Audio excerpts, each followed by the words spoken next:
प्रधानमंत्री नरेंद्र मोदी ने गुजरात के लोथल में राष्ट्रीय समुद्री विरासत परिसर स्थल पर निर्माण कार्य की समीक्षा की। कहा, लोथल भारत की सामुद्रिक ताकत और समृद्धि का प्रतीक। अपनी विरासत के प्रति उदासीनता ने देश का किया है बहुत नुकसान।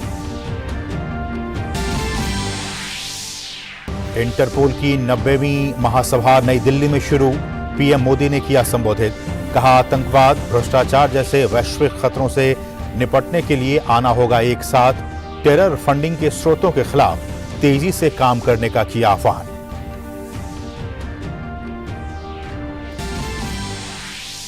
उत्तराखंड के केदारनाथ के पास गरुड़ चट्टी में निजी कंपनी का हेलीकॉप्टर दुर्घटनाग्रस्त। हादसे में 2 पायलट सहित 7 लोगों की मौत। सीएम धामी ने दिए जांच के आदेश। राष्ट्रपति, प्रधानमंत्री और गृह मंत्री ने जताया दुख। गुजरात के गांधीनगर में डिफेंस एक्सपो का आगाज। प्रदर्शनी में रक्षा मंत्री राजनाथ सिंह ले रहे हैं भाग।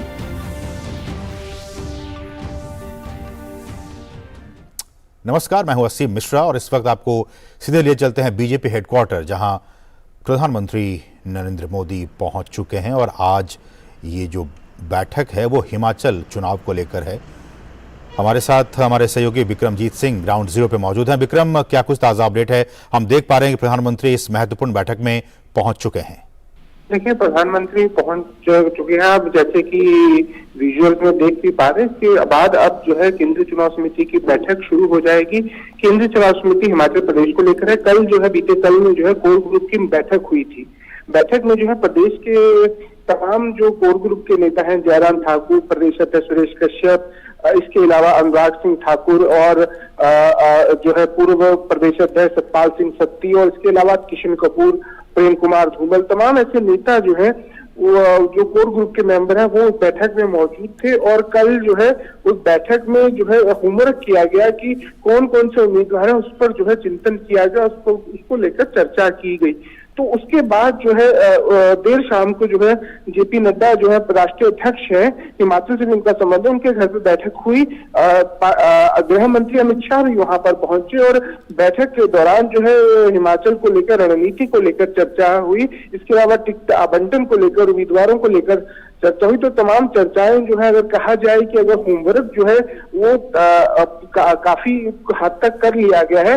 अब जो है केंद्रीय चुनाव समिति के जो अधिकारी, जो पदाधिकारी हैं, वो भी पहुंचे हैं आज। और प्रधानमंत्री इस कार्यक्रम में, इस बैठक में रहेंगे और उसकी अध्यक्षता करेंगे। तो ऐसे में जो है कुछ ही समय में जो है ये बैठक शुरू हो जाएगी। चलिए, बहुत बहुत शुक्रिया विक्रमजीत सिंह इन तमाम ताजा अपडेट्स को हम तक पहुंचाने के लिए। बढ़ेंगे खबरों में आगे। प्रधानमंत्री नरेंद्र मोदी ने वीडियो कॉन्फ्रेंसिंग के जरिए गुजरात के लोथल में राष्ट्रीय समुद्री विरासत परिसर स्थल पर निर्माण कार्य की समीक्षा की। लोथल हड़प्पा सभ्यता के प्रमुख शहरों में से एक था और सबसे पुराने मानव निर्मित गोदी की खोज के लिए जाना जाता है। यह परिसर करीब 3,500 करोड़ रुपए की लागत से विकसित किया जा रहा है। इसका निर्माण इस साल मार्च महीने में शुरू हुआ था। प्रधानमंत्री ने इस मौके पर कहा कि समुद्री विरासत परिसर को आधुनिक तकनीक का प्रयोग कर इस तरीके से विकसित किया जा रहा है कि आम इंसान भी इतिहास को आसानी से समझ सके। लोथल में ये जो हेरिटेज कॉम्प्लेक्स बन रहा है, उसको ऐसे बनाया जा रहा है कि भारत का सामान्य से सामान्य व्यक्ति भी इस इतिहास को आसानी से जान सके, समझ सके। इसमें अति आधुनिक तकनीक का प्रयोग करके बिल्कुल उसी युग को फिर से सजीव करने का प्रयास किया जा रहा है।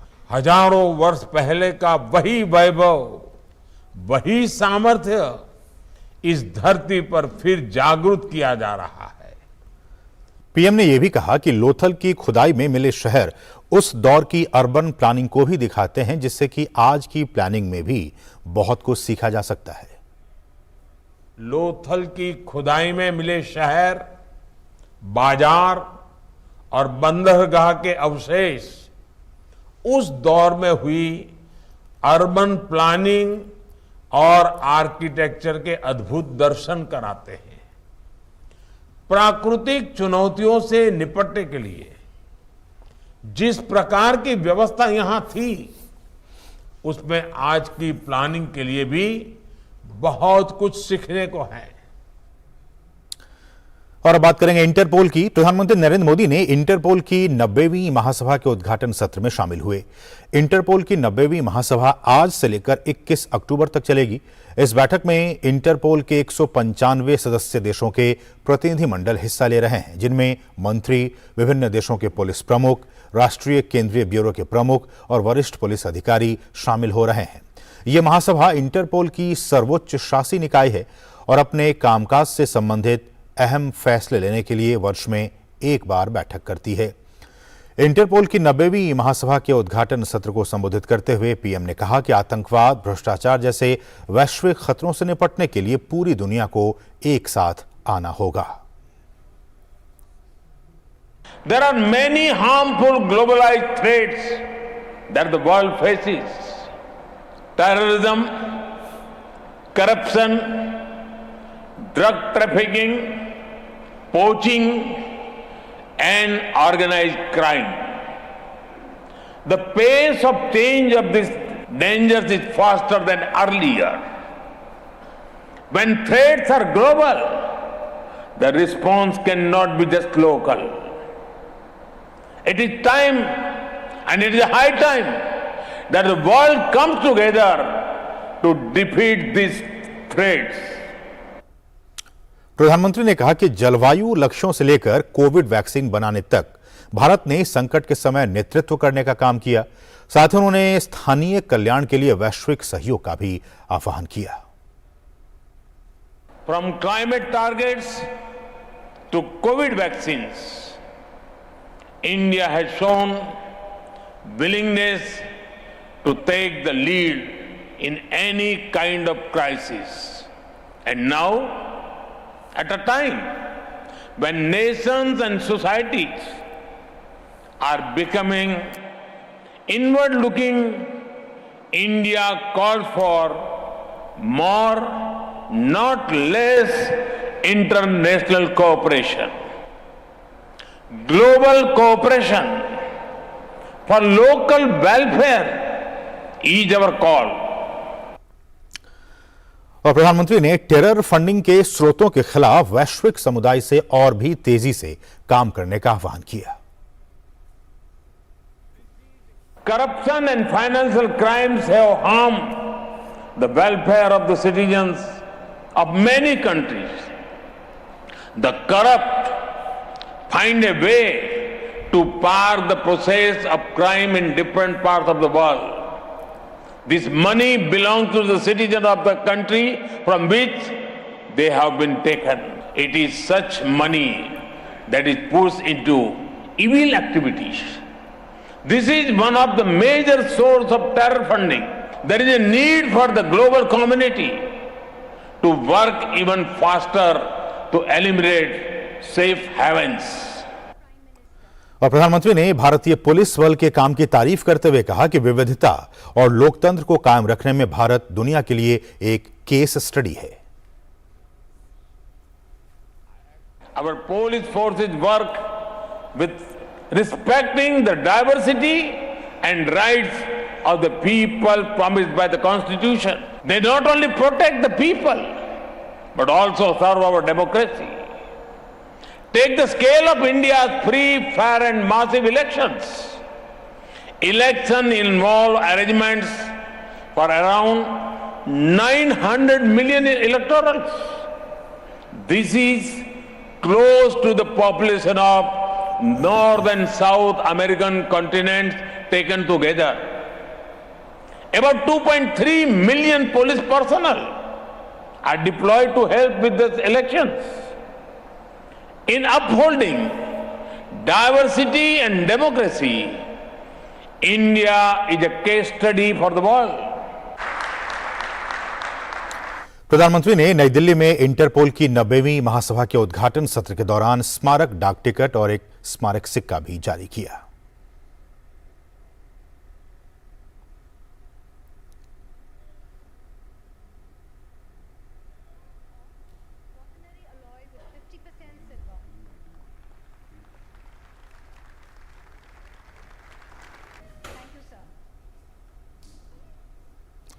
प्रधानमंत्री ने इंटरपोल की 90वीं महासभा के दौरान प्रगति मैदान में लगी राष्ट्रीय पुलिस विरासत प्रदर्शनी का भी उद्घाटन किया। इस प्रदर्शनी में पुलिस के इतिहास और विरासत को व्यापक तरीके से दर्शाने का प्रयास किया गया है।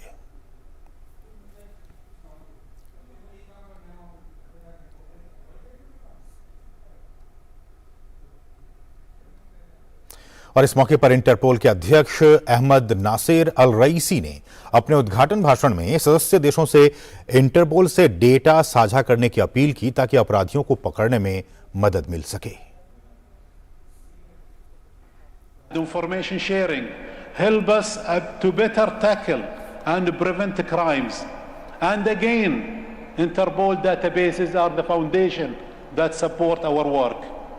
Every country's contribution is vital, and the databases will help to better inform policing efforts. We are stronger together.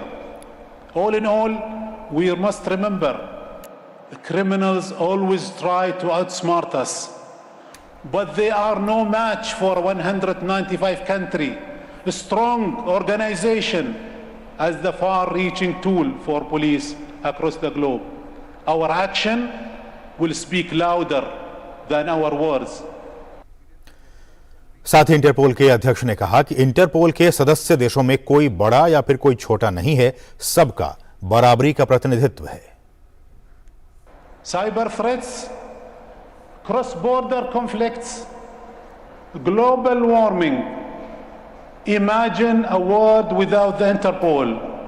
It would be impossible for countries to keep up with these challenges on their own. As the world's largest policing organization, it's the job of the Interpol to make sure that all countries are supported. No member country is too big, and no also member country is too small.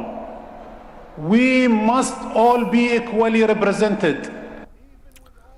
और जैसा कि आप जानते हैं कि interpole का सम्मेलन नई दिल्ली में चल रहा है।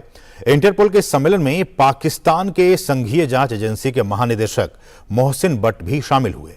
सम्मेलन के इतर एक पत्रकार द्वारा मोहसिन बट से जब यह पूछा गया कि क्या वे अंडरवर्ल्ड डॉन दाऊद इब्राहिम और लश्कर तैयबा के प्रमुख हाफिज सईद को भारत को सौंपेंगे, तो उन्होंने इस सवाल पर चुप्पी साध दी और जवाब देने से इनकार कर दिया। ये प्रोसेस एक्स्ट्राडिशन का बढ़ेगा भारत के साथ। दाऊद इब्राहिम को आप इंडिया को सौंपेंगे। Excellency, Hafiz Saeed and Dawood Ibrahim most wanted है इंडिया में। क्या आप भारत को सौंपेंगे? तो पाकिस्तान ने इस बहुत ही अहम सवाल पर, देखा आपने, इस तरह से चुप्पी साध दी। उनके पास कोई जवाब देते नहीं बना इस अहम सवाल का। बढ़ेंगे आगे, यहां रुकेंगे छोटे से ब्रेक के लिए। आप देखते रहिए डीडी न्यूज।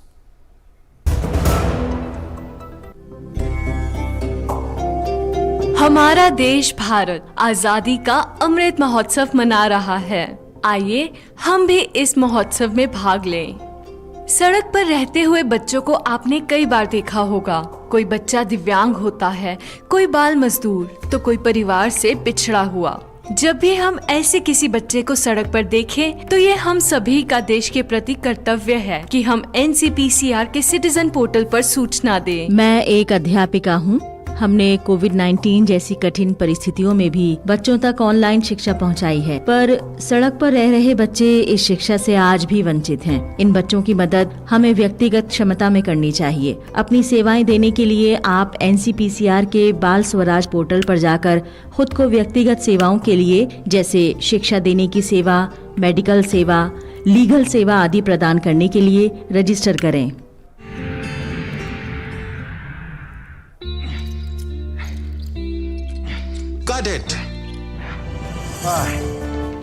सोचिए, अगर असल जिंदगी में ऐसी हालत हो तो कितनी मुश्किलें होती हैं, लेकिन शुक्र है बैंकिंग के लिए नहीं। अगर आपकी उम्र 70 साल से अधिक हो या आप दिव्यांग हो, तो बैंक आपको कुछ जरूरी बैंकिंग सुविधाएं घर बैठे बैठे दे सकता है। RBI कहता है, जानकार बनिए, सतर्क रहिए।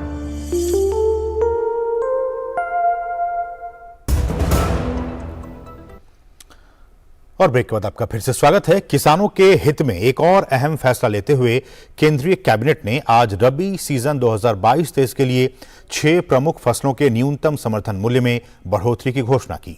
पीएम मोदी की अध्यक्षता में आज हुए कैबिनेट की बैठक में यह फैसला लिया गया। गेहूं के न्यूनतम समर्थन मूल्य में 110 रुपए प्रति क्विंटल वृद्धि करने का फैसला किया गया है। जौ में 100 रुपए की, चना में 105 रुपए की, मसूर में 500 रुपए की, सरसों में 400 रुपए की और कुसुम में 209 रुपए की वृद्धि की गई है। गेहूं में 110 रुपये वृद्धि की गई है। 215 रुपये से बढ़ाकर इसको 2125 रुपये किया गया है। जौ को 100 रुपया बढ़ोतरी की गई, जो 1635 से बढ़ के 1735 किया गया है। चना में 105 रुपये की वृद्धि हुई, जो 5230 से बढ़कर 5335 रुपये अब किया गया है। मसूर में 500 रुपये की वृद्धि की गई है, जो 5500 से बढ़ाकर 6000 रुपया किया गया है। रेपसीड जो सरसों 400 रुपये की वृद्धि की गई है, 5050 से बढ़ाकर 5450 रुपया कर दिया गया। और कुसुम में 209 रुपये की वृद्धि की गई है, जो 5441 से बढ़ाकर 5650 रुपया किया गया है। साथ ही साथ केंद्रीय मंत्रिमंडल ने विपणन सीजन 2023-24 के लिए रबी फसलों के लिए भी न्यूनतम समर्थन मूल्य को मंजूरी दे दी है। केंद्र सरकार के इस फैसले के बाद देश भर के किसानों ने खुशी जताई है। बढ़ोतरी करी है 500 रुपए 450 रुपए, वह भी बहुत बढ़िया करी है। चना में करी है, वह भी बहुत सराहनीय कदम है भाई, जिससे तेल और दाल की फसलों का भी बढ़ोतरी मिलेगी। वह किसान ज्यादा बुआई करेंगे, रेट अच्छे मिलेंगे। तो सर जो ये एमएसपी बढ़ाई गई है, ये किसानों के लिए एक बहुत ही अच्छी बात है और इससे सर किसानों में खुशी है और इससे किसान खुशहाल होगा। जो गवर्नमेंट ने फसलों के रेट बढ़ाए हैं, हम उनसे बड़े संतुष्ट हैं और बड़ा अच्छा कार्य सरकार ने किया है। इस कार्य के लिए सरकार का मैं धन्यवाद करता हूँ। बहुत अच्छा काम किया, किसान बहुत मजबूत हुई हो, किसान बहुत खुश है। अब मोदी जी बहुत अच्छा काम कर रहे हैं और किसान खूब मजबूत है और सब किसानों को बहुत फायदा हो रही है। भारत एक बार फिर से इंटरनेशनल सोलर अलायंस का अध्यक्ष और फ्रांस सह अध्यक्ष बन गया है। राजधानी नई दिल्ली में 5वें इंटरनेशनल सोलर अलायंस का सम्मेलन आयोजन किया गया है। 17 से 20 अक्टूबर तक आयोजित इस सम्मेलन में 110 देशों ने हिस्सा लिया और इन देशों ने फ्रेमवर्क पर हस्ताक्षर भी किए हैं। सम्मेलन का मकसद दुनिया के 700 मिलियन लोगों को बिजली मुहैया कराना है, जिनके पास अभी बिजली नहीं पहुंची है, और वो भी ग्रीन और क्लीन एनर्जी के माध्यम से।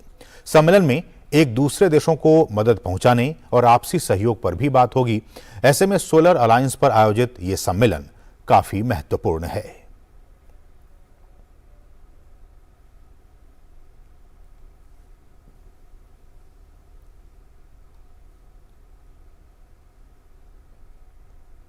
Our objective is that we have to bring electricity, we have to give access to energy to almost about 700 million people in this world who are without access to energy. And we want to give access to energy to these people through renewable sources, through green sources. So it has to be an expansion of access, that is the priority, and that expansion of access has to be through clean and green sources. That is our objective. That is why all these countries have come together. We are already providing consultancies to the countries, helping them with technology, helping them with training. एक दुखद खबर उत्तराखंड से है। उत्तराखंड में केदारनाथ के पास एक helicopter दुर्घटनाग्रस्त हो गया है, जिसमें 2 पायलट सहित 7 लोगों की मौत हो गई है। यह हादसा केदारनाथ से 2 किलोमीटर दूर गरुड़ चट्टी के पास हुई। बताया जा रहा है कि खराब मौसम की वजह से यह हादसा हुआ। एसडीआरएफ और एनडीआरएफ की टीम दुर्घटनास्थल पर पहुंचकर राहत और बचाव का काम चला रही है। यह हेलीकॉप्टर एक निजी कंपनी आर्यन कंपनी का बताया जा रहा है। जानकारी के मुताबिक हेलीकॉप्टर केदारनाथ से गुप्तकाशी की ओर जा रहा था। इसी दौरान यह हादसा हुआ। इस घटना पर दुख जताते हुए सीएम पुष्कर सिंह धामी ने जांच के आदेश दिए हैं। खबर केरल से है। केरल में एंटी रेबीज वैक्सीन पूरी तरह से प्रभावी है। केंद्रीय औषधि प्रयोगशाला में वैक्सीन की जांच के बाद ये बात सामने आई है। केरल में कुत्तों के काटने की घटना बढ़ने और टीका लगने के बाद भी रेबीज से मौत होने पर राज्य सरकार की ओर से केंद्र सरकार को चिट्ठी लिखकर यह कहा गया था कि लोगों में वैक्सीन के प्रति डर सता रहा है, लिहाजा दोबारा से एंटी रेबीज वैक्सीन की जांच की जाए।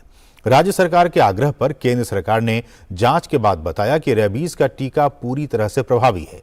टीका लगने के बाद भी मौत की वजह इलाज का तौर तरीका और देरी बताई गई है। टीम ने अपनी रिपोर्ट में कहा है कि कुत्ते के काटने के बाद इलाज की प्रक्रिया और देरी की वजह से मरीजों की मौत हुई है।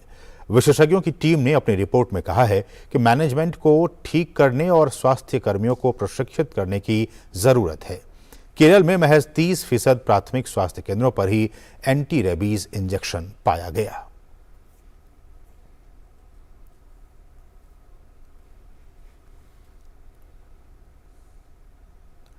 नागरिक उड्डयन मंत्री ज्योतिरादित्य सिंधिया ने आज नई दिल्ली में राज्यों और केंद्र शासित प्रदेशों के उड्डयन मंत्रियों के सम्मेलन को संबोधित किया और कहा कि पिछले साल विमानन क्षेत्र में काफी प्रगति हुई है।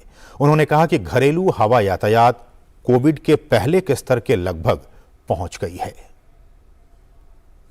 मंगलवार को नई दिल्ली में राज्यों और केंद्र शासित प्रदेशों के उड्डयन मंत्रियों के 2 दिन के सम्मेलन को नागरिक उड्डयन मंत्री ज्योतिरादित्य सिंधिया ने संबोधित किया। अपने संबोधन में ज्योतिरादित्य सिंधिया ने कहा कि 6 साल में हमने 70 नए प्रोजेक्ट उड़ान योजना के तहत शुरू किए हैं। आज आम आदमी भी हवाई सफर में आसानी से सफर कर सकता है। 6 सालों में हमने 70 नए एयरपोर्ट उड़ान योजना के तहत बनाए हैं।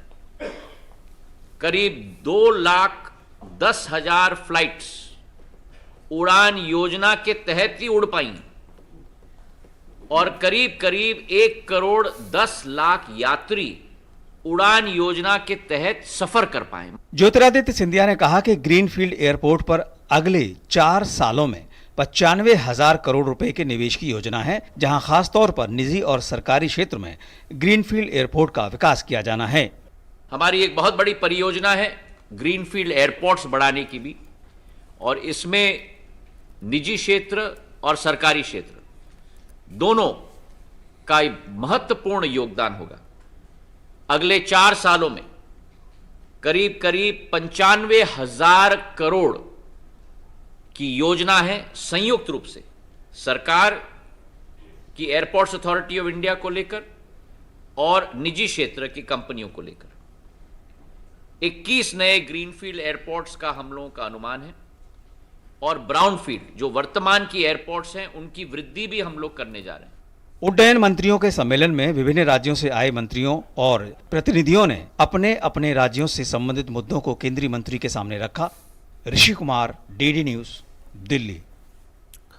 बीसीसीआई की बात की जाए तो भारतीय क्रिकेट टीम के पूर्व ऑलराउंडर रॉजर बिन्नी को बीसीसीआई का नया अध्यक्ष चुन लिया गया है। रॉजर बिन्नी के अलावा राजीव शुक्ला उपाध्यक्ष होंगे, जय शाह सचिव, आशीष शेलार कोषाध्यक्ष और देवाजीत सैकिया संयुक्त सचिव बनाए गए हैं। रॉजर बिन्नी 1983 में भारत को विश्व क्रिकेट का विजेता बनाने वाली टीम का हिस्सा हैं। उन्होंने भारत के लिए 27 टेस्ट मैच और 72 वनडे मैच खेले हैं।